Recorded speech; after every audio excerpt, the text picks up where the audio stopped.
Hello दोस्तों, कैसे हैं आप सब? केम छो? आप सभी का स्वागत करती हूँ मैं Sanam Patel. Praise the Lord. चलिए शुरू करते हैं हमारी आत्मिक जर्नी सकारात्मक बातों के साथ। आज हम बात करेंगे समझदार पत्नी कैसे बने।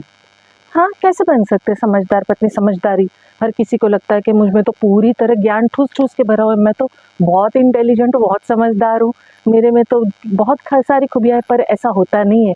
कई बार हम दुनिया की बातों में आके आस-पास के माहौल की वजह से कौन से कुएँ में हम हमारी समझदारी धकेल के आ जाते हैं, पता भी नहीं चलता है।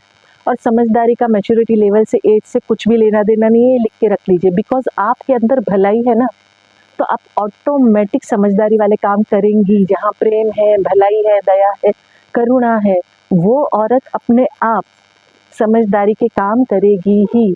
उसका अपने पति के प्रति, अपने परिवार के प्रति बहुत लॉयल, बहुत विश्वास योग्य योगदान रहेगा। नीति वचन अध्याय 31 अगर आप पूरा पढ़ेंगे ना, पत्नी के बारे में क्या लिखा गया है बाइबल में कि भली पत्नी कैसे होती है और वो क्या-क्या कार्य करती है। ये बहुत बहुत बहुत बहुत समझदारी से पढ़ने वाला, मनन करने वाला और अपने जीवन में उतारने वाला वचन है। सबसे पहला वचन 31 का अध्याय 31 का 10वां। भली पत्नी कौन पा सकता है? क्योंकि उसका मूल्य तो मूंगों से भी बहुत अधिक है। उसके पति के मन में उसके प्रति विश्वास है 11, और उसे लाभ की घटी नहीं होती 12। वो अपने जीवन के सारे दिनों में उसे बुरा नहीं वरन भला ही व्यवहार करती है। वो ऊन और सन ढूंढ कर अपने हाथों से प्रसन्नता के साथ काम करती है। ये मैंने 10 से 13 वचन पढ़ा है 31 का। आप देखिए कि वचन क्या कहता है। भली पत्नी का जो मूल्य है ना, वो हीरे मोती जवाहरात मूंगों से भी बहुत ज्यादा है, रेयर है। भली पत्नी पाना इतना आसान नहीं है। जो समझदार पत्नी होती है वो भलाई करती है, तभी वो समझदार होती है। और उसके पति के मन में उसके प्रति बेपनाह विश्वास होता है। उस विश्वास के कहीं भी कोई घटी नहीं होती, रत्ती भर भी इधर उधर नहीं होता है। और ऐसे पति को जिसकी पत्नी भली होती है ना, उसे लाभ की कभी कोई घटी नहीं होती है। वो हमेशा फलवंत रहता है, क्योंकि उसकी पत्नी के प्रति उसका विश्वास है और उसकी पत्नी इतनी भली है, इतना भला काम करती है कि उसके पति के जीवन में लाभ की घटी हो ही नहीं सकती। वो अपने जीवन के सारे दिन, मतलब जब तक वो जीवन में जिंदा है इस धरती पर, जब तक वो मौजूद है, इसकी सांसें चल रही है, तब तक वो भलाई का काम करती है। वो भला ही व्यवहार रखती है और बुरा नहीं करती है। वो होती है समझदार पत्नी। वो कहते हैं ना, अपने हाथों के काम से प्रसन्न रहती है, खुश रहती है, कुड़कुड़ाती नहीं है।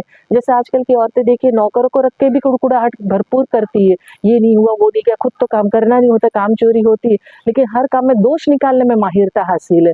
गॉसिप करवा लो भाई, बातें करवा लो, सभा जमा करके कहते हैं ना बुराइयां करवा लो, लेकिन भलाई के काम ढूंढने से भी औरतों में नहीं मिलते हैं। वो रात को उठ बैठती है और अपने घराने को भोजन खिलाती है और अपनी दासियों को अलग अलग काम देती है। देखिए, सब वाइफ जो भी है, जितनी भी समझदार पत्नियां हैं, वो चाहे उसका पत्नी कितने भी बजे आता हो, अच्छी जो भलाई वाली स्त्री होगी ना, वो खाना गरम परोसेगी, स्माइल देगी, पूछेगी, अच्छे से वेलकम करेगी, कुड़कुड़ाएगी नहीं। बहुत सारे फर्क पड़ते हैं जीवन में जब आप कुड़कुड़ाहट से निकल जाते हो ना। आपका हंसता खेलता चेहरा आपका पति जब देखता है ना, उसकी थकान, उसका दुख तकलीफ जो भी उसने बाहर फेस किया है ना, वो भूल जाता है।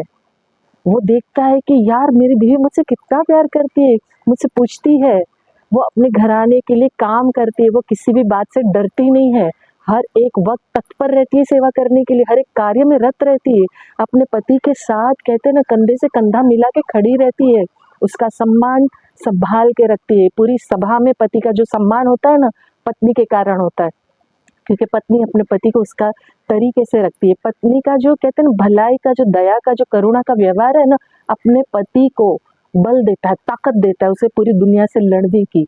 खड़ा रहता है वो फॉर्म से, एक अच्छी शिक्षा के अनुसार, बुद्धि के अनुसार वो बात करती है। वचनों के द्वारा परमेश्वर की कहते हैं ना अधीन रहती है, परमेश्वर के वचनों को मानती है, आज्ञाकारी रहती है। और परमेश्वर को मानने वाली औरत, प्रभु पे विश्वास करने वाली औरत, दया करने वाली औरत हमेशा अपने पति के लिए दया और भलाई का काम ही करेगी। और उसके पुत्र पुत्रियां धन्य कहेंगे अपनी माँ को कि क्या माँ है हमारी। और पति भी अपनी पत्नी की प्रशंसा करने से थकता नहीं है, क्योंकि वो उस लायक है, वो समझदार है, वो दया से भरी हुई है। वो ऐसा पति है ना, अपनी पत्नी का कभी भी मजाक नहीं बनाएगा, जोक्स नहीं कसेगा, दोस्तों के आगे नीचा नहीं दिखाए। बहुत सी स्त्रियों ने अच्छे अच्छे काम तो किए हैं लाइफ में, लेकिन जो ये काम करती है ना, वो सबसे सर्वश्रेष्ठ स्त्री होती है। और शोभा तो झूठी है, जो 31 का 30वां वचन कहता है, शोभा तो झूठी और सुंदरता तो व्यर्थ है, परंतु जो स्त्री यहोवा का भय मानती है उसकी प्रशंसा की जाएगी। आप समझ रहे हैं? सुंदरता 2 पल की है। देख लीजिए जवानी में कैसे दिखते थे, मिडिल एज में कैसे दिखते, वृद्ध अवस्था में, ओल्ड एज में कैसे दिखते। हकीकत में जो आपका रवैया है, आपका जो बिहेवियर, जो आपकी जीवन शैली है, वो जो आपके कार्य है, दया भाव, प्रेम भाव, वो ही आपकी सुंदरता है। और जो यहोवा का भय मानेगी ना औरत जीवन में, उसकी प्रशंसा जिंदगी भर होगी। उसके जाने के बाद भी उसके पुत्र पुत्रिया पति सब करेंगे। क्यों? क्योंकि वो अपना जो वर्चस्व, जो योगदान उसने दिया है ना, वो कोई नहीं भूलेगा। वो चीजें बच्चों को जो उसने सिखाई है वो आगे कैरी फॉरवर्ड होगा। और अच्छी पत्नी का जो मूल्य, जैसे मैंने मोंगो से भी कहा ना, अधिक है, और उनका जो परिवार है ना, हमेशा हमेशा ब्लेस रहता है, आशीषित रहता है। तो पार्टनरशिप जो होती है ना पत्नी की, हमेशा ये सोचना चाहिए। पत्नियां जो गड़बड़ कर देती है ना, फाइनेंशियली इंडिपेंडेंट का जो एक घमंड आ जाता है बहुत सी औरतों को, आज के ज़माने में तो बहुत देखा है मैंने। वो काम करती है तो उनको लगता है कभी-कभी कि मतलब वो पति से ज़्यादा कमाती है, तो ईगोइस्ट हो जाती है, मिसबिहेव करती है, लोगों के सामने पति को नीचा दिखाती है। तो वो कभी भी परमेश्वर की अधीन हो ही नहीं सकती, समझदार वाली पत्नी हो ही नहीं सकती, क्योंकि घमंड से भरी हुई है। ज़िम्मेदारी से रिश्ते निभाने चाहिए। आप जो बुनियाद बनाते हो ना, जो नींव बनाते हो, उस बुनियाद को आपको साथ लेके चलना चाहिए। और सबसे बड़ी बात क्या होती है, शादी के बाद दूसरों का इंटरफेरेंस कभी नहीं आना चाहिए, कभी भी नहीं। 1 to 1 पति पत्नी की बात पति पत्नी ही जाने, ना उनके मायके वाले जानने चाहिए, ना ससुराल वाले जानने चाहिए। इंडिविजुअल आप दोनों की कोई प्रॉब्लम है तो एक दूसरे के साथ बैठ के बात करें, एक दूसरे को समय दे, प्रेम भाव, आदर भाव रखे। दूसरों का इंटरफेरेंस मत रखिए लाइफ में, दूसरों के हाथों में अपना रिश्ता मत दो। उससे क्या होगा, रिश्ते खत्म हो जाएंगे, नष्ट हो जाएंगे। विश्वास बना के रखो एक दूसरे के साथ, और कच्चे कान के तो बिल्कुल भी मत बनो। दूसरा कोई अगर भरमा रहा है ना, और एक खास करके पति पत्नी के रिश्ते में शैतान बहुत बड़ा काम करता है, जो कच्चे कान के होते, कानों में फुसफुसाता रहता है, एक दूसरे के प्रति नफरत डालता रहता है। कच्चे कान के बिल्कुल मत बनो, एक दूसरे पे इल्जाम मत लगाओ, ब्लेम मत लगाओ, और मुस्कुरा के रहो यार। जिंदगी छोटी सी है, कब कौन एक दूसरे का साथ छोड़ के चला जाता है पता भी नहीं चलता है। आज मुझे मालूम है मेरा लाइफ पार्टनर नहीं है, 4 साल हो गए, मैं कितनी जूझती हूँ। इन 4 सालों में बहुत सारी चीज़ें मतलब मुझे लगती है कि मैं बात नहीं कर पा रही, कितनी तकलीफ होती है, मुझे कोई सुनने वाला नहीं, मुझे समझने वाला नहीं। मेरा लाइफ पार्टनर प्रेज़ गॉड बहुत अच्छा था, बहुत बहुत बहुत अच्छा था, बहुत प्यार करते थे मुझसे, बहुत मोहब्बत करते थे मुझसे। वो कमी खटकती है। तो जब तक साथ है ना, अच्छे से रहो, मुस्कुरा के रहो, प्यार में रहो यार। लड़ाई झगड़े को खत्म करो, क्या रखा है।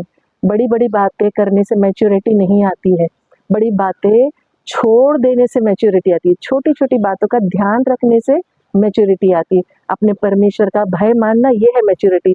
दया रखना, ये है मैच्योरिटी। अपने कहते हैं ना लाइफ पार्टनर का नाम ऊंचा करना, ये है मैच्योरिटी, समझदारी।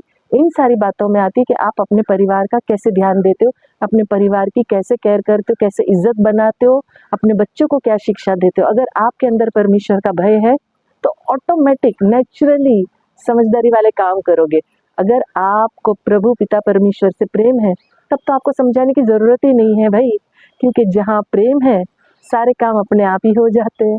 और जहाँ प्रेम नहीं, जहाँ आदर नहीं, वहाँ हर एक तकलीफ का कहते हैं ना मजबूत गढ़ बन जाता है, और हर एक रिश्ता डिस्ट्रॉय हो जाता है, ख़त्म हो जाता है, नाश हो जाता है। ये पूरी तरह आपके हाथ में है कि आपको समझदार पत्नी बनना है या ना समझ बन के इस दुनियादारी में फंस के कानों में फुसूसाहट को सुन के रिश्तों को खराब कर देना है, ज़िंदगी बर्बाद कर देनी है।